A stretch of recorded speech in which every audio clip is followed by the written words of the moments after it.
Hello everybody, welcome back to another video. I'm hoping you guys are all having a fantastic day.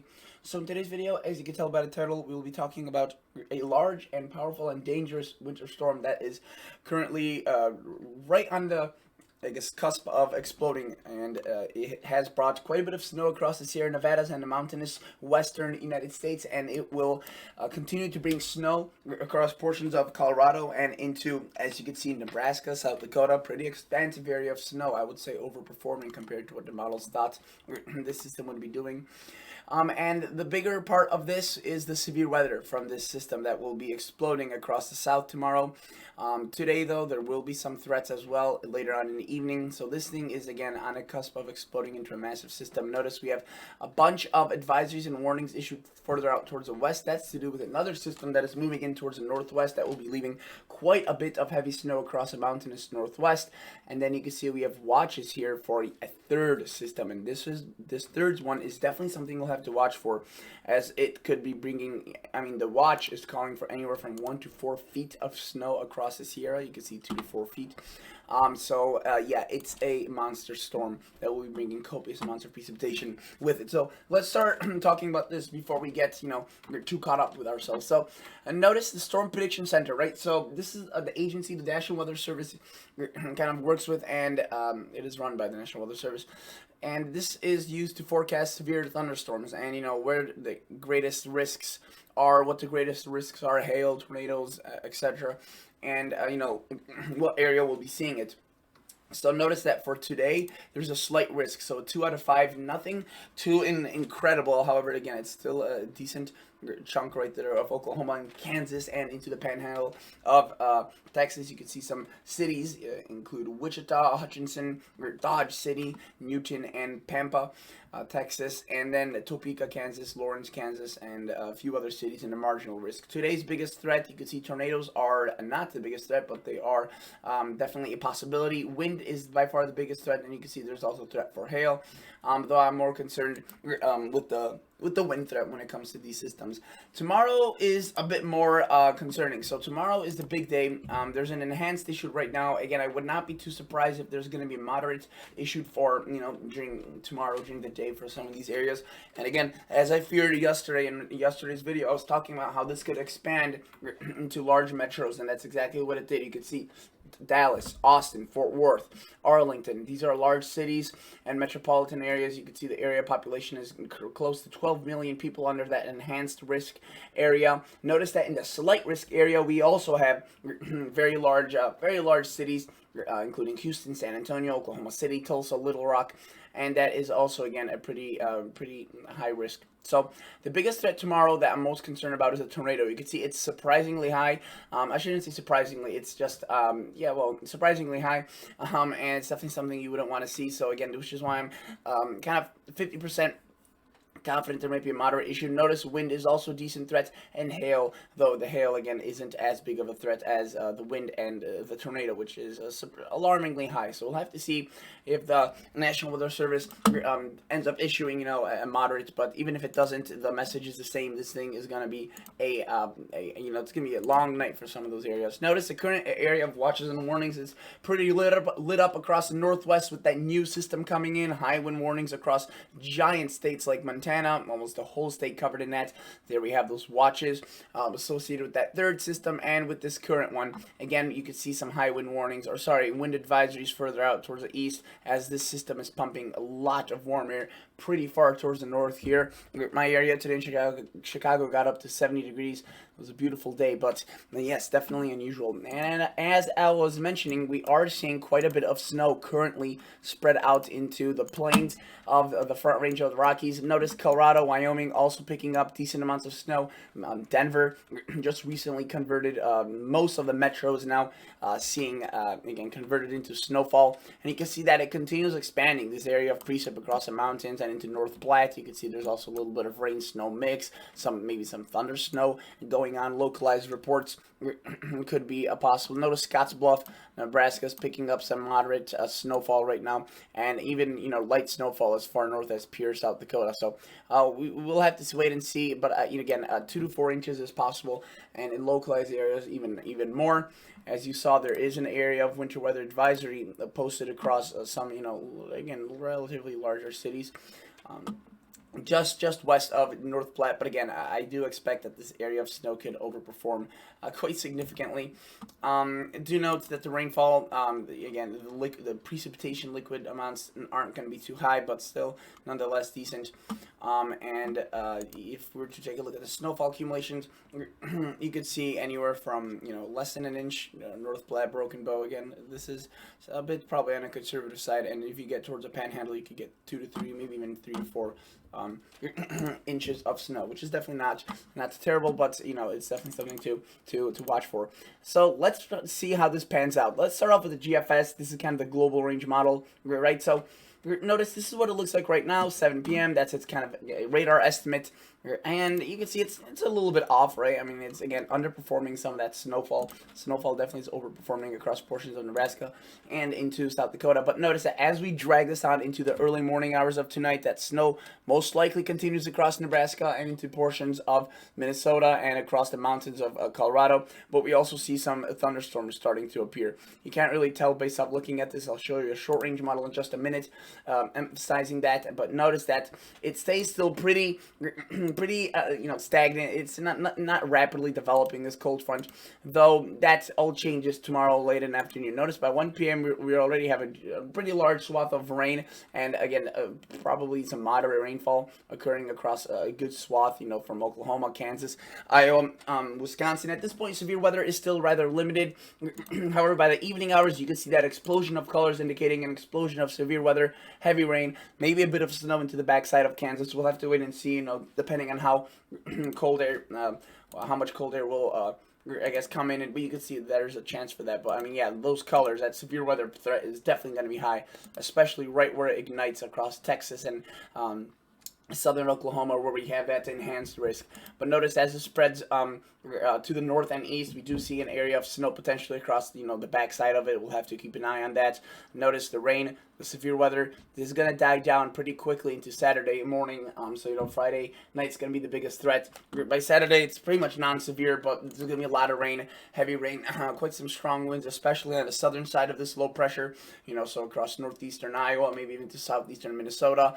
Maybe some, again, scattered snowfall amounts occurring if this snow were to kind of I guess occur. And again, it's very hard. It's going to be, the temperatures are going to be marginal. If it is snowing, it will be probably in the 35, 34 degree range. So it's going to have a tough time accumulating. However, at the rate at which this falls, you could definitely get some slushy accumulations of 1, 2, maybe even 3 inches. So don't get caught off guard across Minnesota if that does happen. And across southern Canada, into Ontario, it's pretty likely that will happen across the Arrowhead of Minnesota. So that is definitely something you should be expecting. Notice though, this system, it is powerful. Obviously, the initial phases of this thing are a lot more definitely a lot more eye-catching. Later on, it does quickly move away and give way to yet another system, and you can see that it starts moving in across the coast right there into Sunday and Monday of, Sunday of this weekend and Monday of next weekend. And yeah, let me just zoom this through, and you can show you copious amounts of precipitation potentially heading into the southwest. That's good news for the mountains and the drier areas, but again, a lot of warm air out ahead of this. Those winds are going to be pumping from the south, so more warm air for the middle part of the country. And do note that this system kind of has multiple phases, one across the north and across southwest and the west, and then one potentially across the plains, delivering quite a bit of snow to areas that haven't really seen that yet. So that's going to be definitely something interesting. And look, maybe even some severe weather going on across the mid-Atlantic there. So that could be an even bigger system than what we're seeing now. So let's take a look at a higher range model. Again, the data isn't the newest. It's a few hours old, relatively accurate though. Again, the HRRR model, if you recall yesterday, was showing quite a bit of that snow expanse across Nebraska, and we were kind of debating whether or not that's going to happen. I was saying on more of the conservative side, saying that it may not be as expansive. And honestly, when I looked at the radar, just a few hours ago, I was pretty surprised by how much snow is actually occurring here.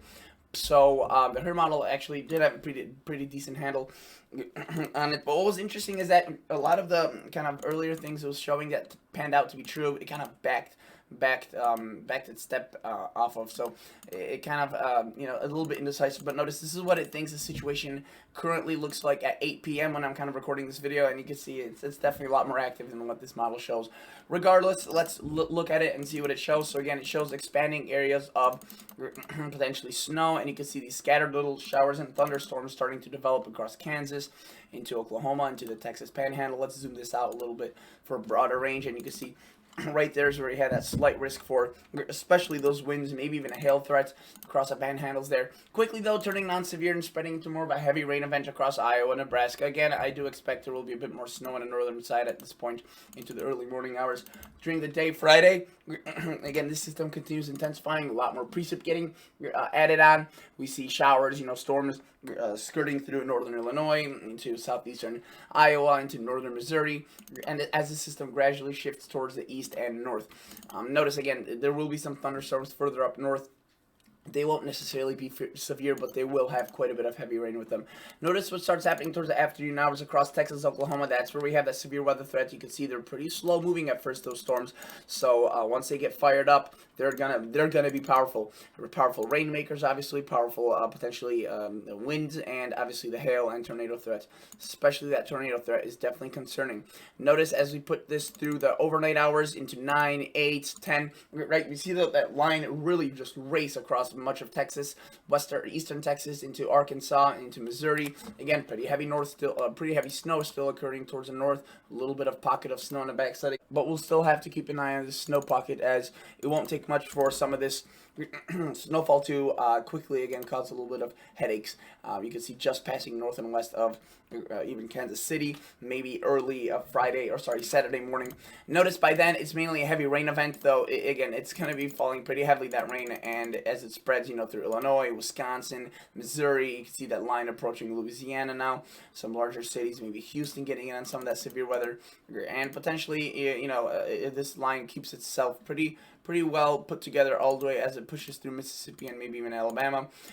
Notice we could see some sort of a second line maybe develop, kind of a secondary cold front there, but the system does pull away and starts weakening pretty quickly. So the rainfall amounts obviously would be impressive with all this rain, especially further up north across Illinois, Wisconsin, and into portions of into Iowa, Missouri. Widespread swath of maybe 2 to 4 inches of rain. Good thing is these areas are relatively dry, so it's probably not going to cause much flooding, though leaves in the fall time could cause some issues with the sewers. And notice obviously where the severe weather threat is, we'll have swaths of maybe 2 to 4 inches as well under some of those particularly strong thunderstorms. Now that is just one model.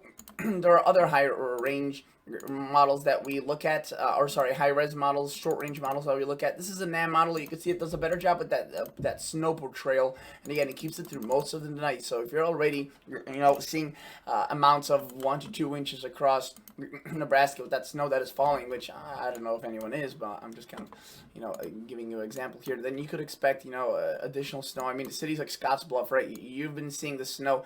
It started picking up in intensity around that 6:30 time frame, and ever since then, it's moderate snow. You can tell by the coloration of that radar, and that will probably continue for the next few hours. So again, those areas could definitely pick up 3 to 4 inches of some snow. So that is definitely something that is important to keep in mind. As I put this forward, you can see the NAM, it does pretty much what every other model does. Heavy rain towards the north across this axis, kind of along the warm front, and then that cold front just explodes with action, severe weather. Definitely, you can see those colors are very vibrant. And the NAM does show that little area of snow potentially developing, which won't really have too much time to cause too many impacts, even if it does occur, because of how quick the system ends up moving as it speeds away towards the north. So, yeah.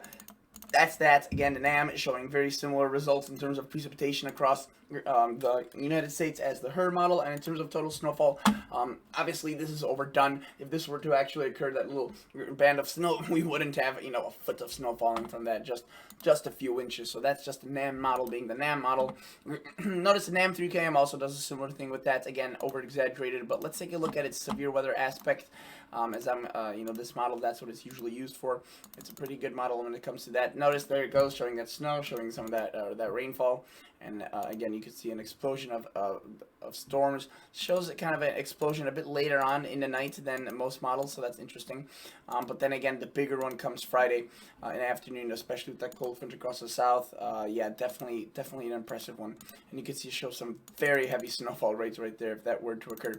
And you know, I mean, if that were to formalize with such heavy rates, there would, you know, don't get me wrong, there would be a few inches that would accumulate.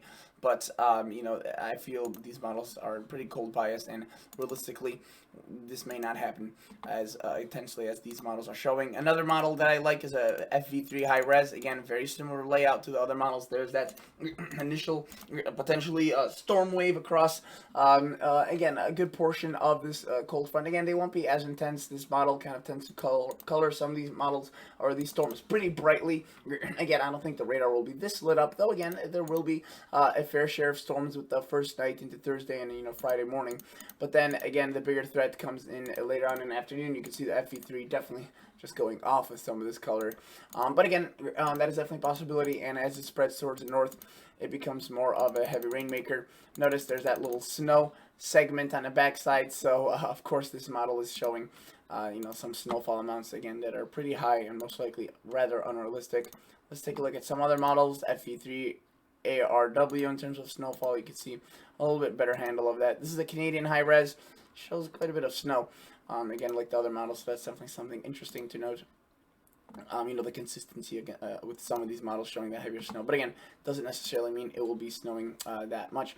Let's take a look at some of the other models. European global model is a good one. Let's see what it does with this system again, showing that first wave of storms into today, and especially overnight hours. And there's that second explosion of severe weather storms and potentially that little bit of snow across Kansas that could be, again, a little bit troublesome in terms of predicting it. You can see, though, definitely the models are showing some, you know, some snow that will be falling. So I wouldn't be surprised if there's a swath of, you know, 1, 2, 3, maybe 4 inches, but anything more than that seems a bit unrealistic as of now. And notice that the system quickly kind of falls apart once it's, well, not in terms of pressure, but in terms of its severe aspect and its impacts because of how quickly it starts moving out of here by Saturday. And then it's out of there, and we give way to, again, that potential monster storm next week across the west, just in time for Election Day. So, you know, that's definitely going to be something of important to note there. A lot of people on the road and whatnot. And do note that this system, again, kind of maybe does a second showing across the Midwest and whatnot. And the pattern looks to be active after that as well. So we'll just have to wait and see. One model I do want to show you that is high range, and it's on this website. It's similar to the HER model. It goes out to 51 hours. It does a decent job. I would say just as good as a HER model. So let's see what it shows. It has more recent data that's 2 hours old. It's 50-hour run, and you can see it does show that snow into tonight, a little bit of that rain. Again, probably underdoing some of that coverage with that snowfall, but it keeps it, you know, well into potentially Friday morning, so some of those amounts could be a bit, again, heavier than expected.